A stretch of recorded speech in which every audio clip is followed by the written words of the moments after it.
RC10 Worlds long arm. Done. Finally complete. Got everything worked out. So I think we're ready to go on this bad boy. So all assembled, complete, electronics in. Got all my EPAs and everything set. Working a little bit on ride height. It's a little bit taller than I'd like to see. You know, I'm sitting at a good 20 to 22.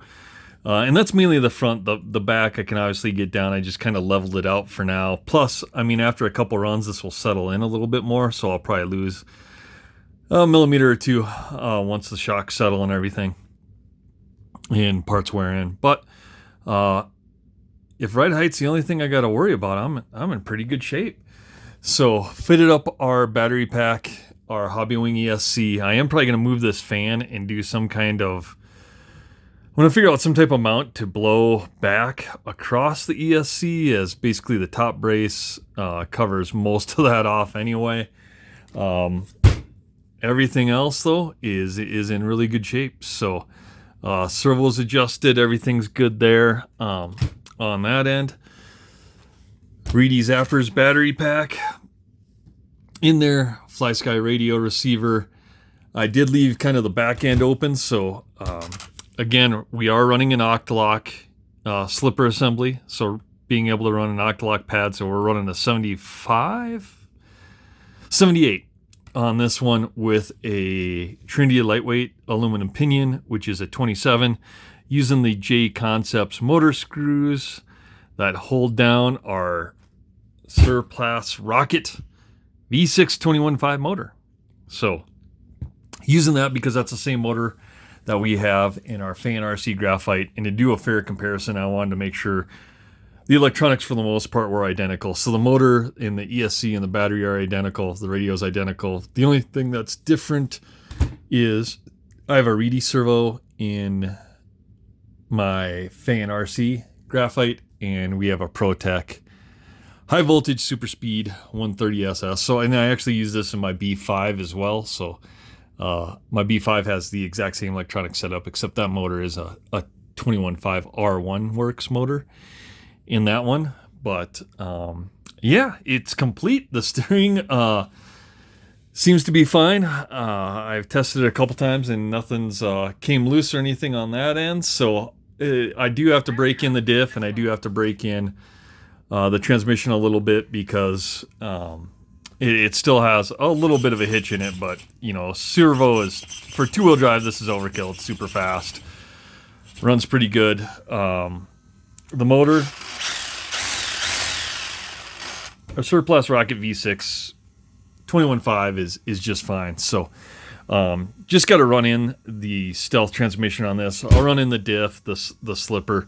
One thing, I don't know if I noted in my last video, but I did change this out to RPM hubs, which didn't really have a change on any of the track width or anything.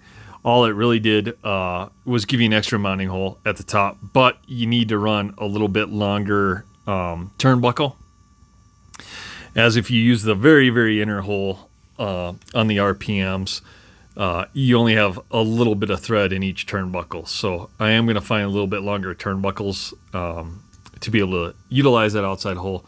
And then drooping everything is set right at the edge of our outdrive there on our stealth transmission.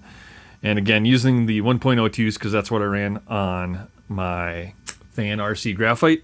And that seemed to work well. And like I said, I don't have to take the shock apart and fool with limiters. I can just either screw in or unscrew the shock eyelet. So right now it's unscrewed a little bit just to get the maximum amount of droop for that position.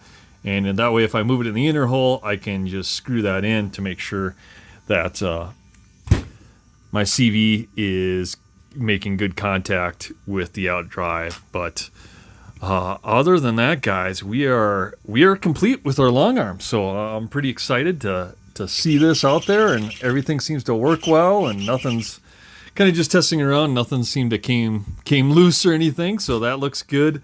Like I said, the biggest thing is just breaking in this transmission a little bit. So I'll get that broke in. I'll let that run in. I'll run in the diff on it like I did my Fan RC, and then that should be good. My Fan RC was really about the same way when I had that, and it broke right in as well. So that should smooth out, and then, like I said, got the slicks on there, so just setting ride height, measuring track width, because this does appear a little bit narrower than my graphite, because that does have the long arm. It does have the long axles.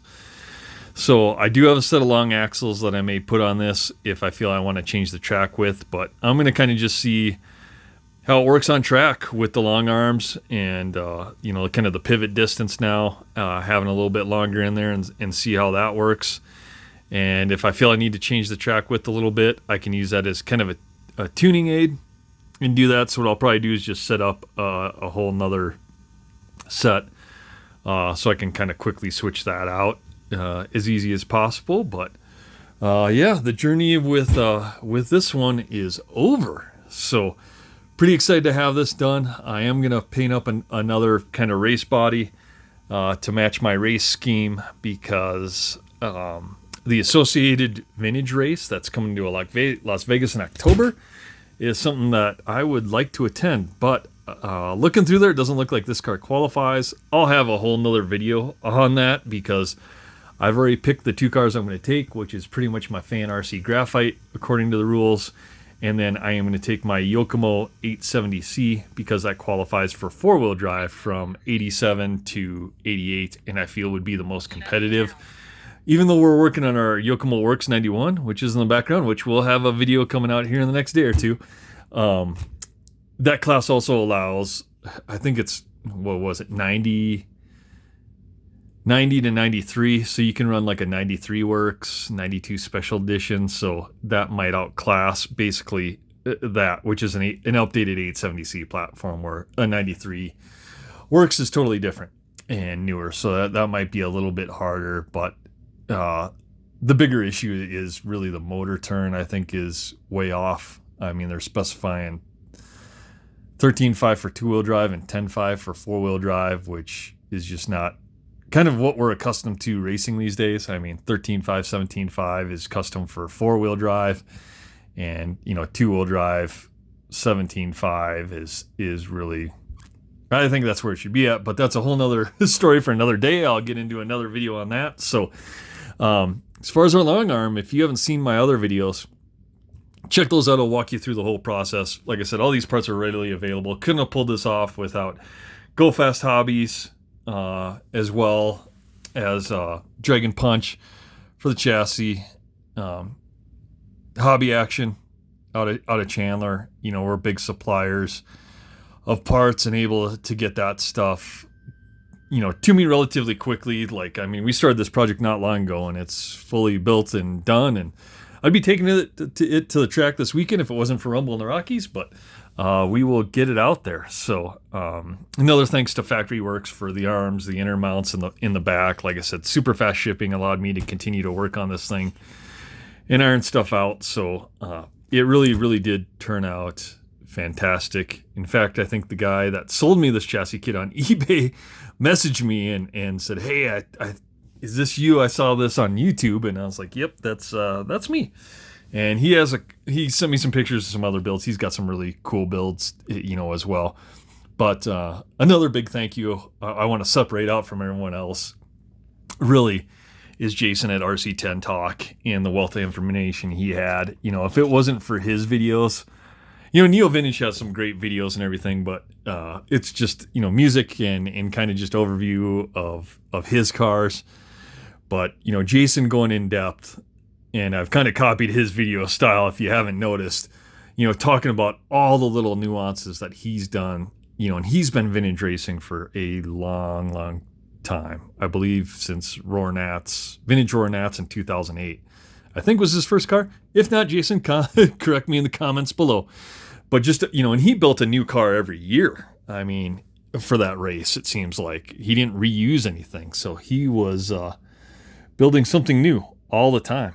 And he just picked up tips and tricks on, it seemed like, every single build that he was doing. And, you know, he passed that information along in his videos, whether it was, you know, I know one in particular, he was bending up the chassis plate to kind of close this gap, re-drilling holes up here to move this up further, obviously cutting down his motor plate. Some of the other things, reshaping the bulkhead. He did a much better job than I have on mine because, race car.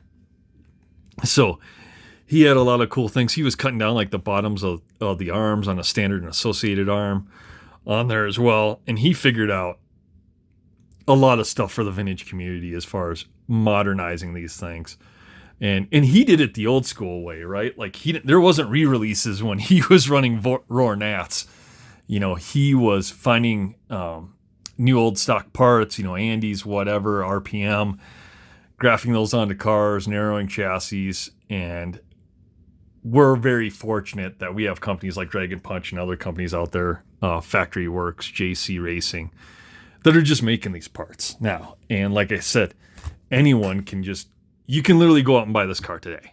I mean, you got to order from a couple different companies, but everything in the groundwork's been laid and figured out for you. So if you can swipe a credit card and have internet access, you can order all this stuff. And I mean, you got to have some credit limit on your credit card because this ain't cheap between the car and all the electronics. But if you do, you can make it happen. And like I said, there's been a wealth of knowledge out there with all these companies providing everything. And as well, like I said, is RC10 Talk. I've been a member of a long time.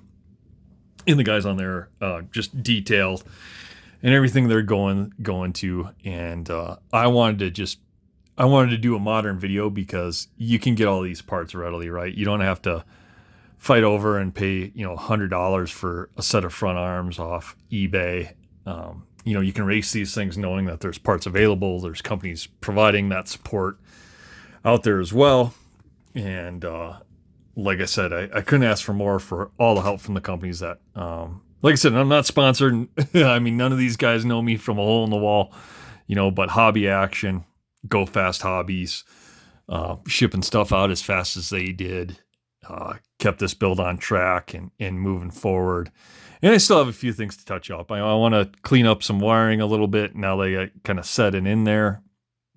I need to make some more foam spacers to adjust the battery length as well, clean up kind of the servo wire and some of that. I need to get a transponder, but I didn't want to buy a transponder this weekend with Rumble in the Rockies coming. So since I'm not racing, I didn't want to hog a transponder, but I do got to get one, and we'll set that just right by our receiver on this side and get that set in there.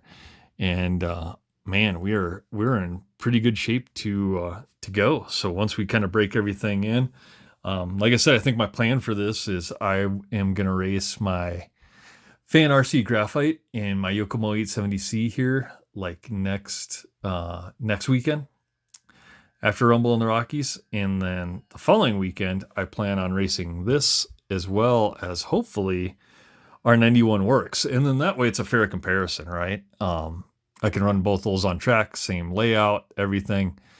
Because I was thinking about, well, I'll take them and I'll race them, one in qualifier 1, one in qualifier 2, and then whichever one I'm doing better with, I'll race in Q3 and see where I can sit in the mains. But I don't think that's fair. So I think a fair comparison is to just pick 2 race horses, race them a weekend, come back the following weekend and race the other platforms. And that's a fair comparison, right? You got 4 races on each and can compare lap times and transponder times factually and actually see, hey, yeah, I was X amount a lot quicker with this, finished at a best time of this. And like I said, that comes at a cost. And then also what we're doing with our Yokomo. As long as our Exo design stuff comes in time, I think we'll be in good shape.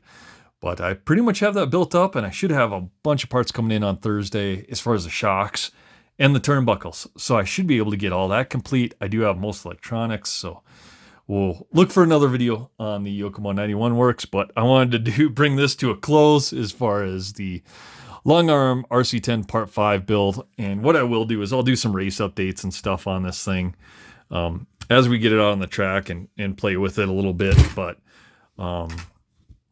it looks like it should be a good car out there. So in the track right now for Rumble, there's no super huge jump. So it's a pretty good, fast, easy flowing track. So it's definitely more conducive to the vintage cars and small bore suspension versus the last track layout we had, where we had a pretty good triple there that took a lot of wood to get the cars past there, and so this track layout's much better and be easier to compare, and I think lap times will be a little bit better in the vintage realm at least. And then, like I said, what we'll do is we'll take our B7 and our B7.1, 74.1, and compare them to modern day. So we'll do kind of a 3-generational comparison, I guess, and see what's going on there. And I've had that B7 for 7 months.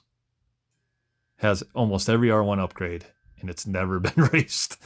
So I need an excuse to get that out. But I may do a video on that too, on my modern runners, because I know some people have been asking about the cars in the background. So I may shoot a little video on that. But this one's getting a little long-winded, guys. So check out, my other parts, 1 through 4, as far as the build, the cost, what we were putting into it.